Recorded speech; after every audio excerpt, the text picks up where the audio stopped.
এই পুকুরে যে মাছগুলো দেখছেন এখানে মিশ্র মাছ সবগুলোই ক্যাটফিশ। এই মাছগুলো মূলত এখানে শিং, তারপরে গোলসা, তারপরে পাবদা, কিছু কইও রয়েছে এখানে অল্প কিছু। অধিক ঘন হারে এই মাছটা চাষ হচ্ছে এখানে।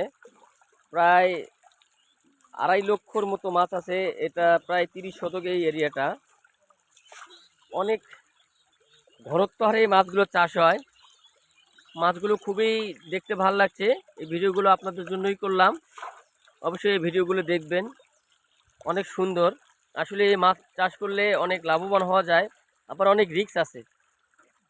যতটুকু রিস্ক ততটুকু লাভ। আসলে রিস্ক না নিলে লাভের আশা কখনো করা যায় না। এই পাশে একটা শুকনা পুকুর।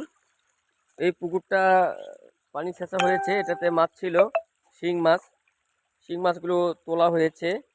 এটা কিছুদিন পর এখানে অন্য মাছ সেট করা হবে।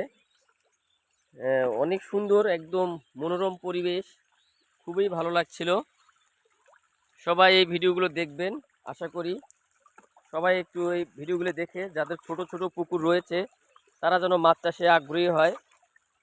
যারা বসে থাকেন তারা বাড়ির পাশে যে ছোট পুকুরগুলো আছে এই ধরনের মাছগুলো চাষ করতে পারেন। সবাইকে অসংখ্য ধন্যবাদ।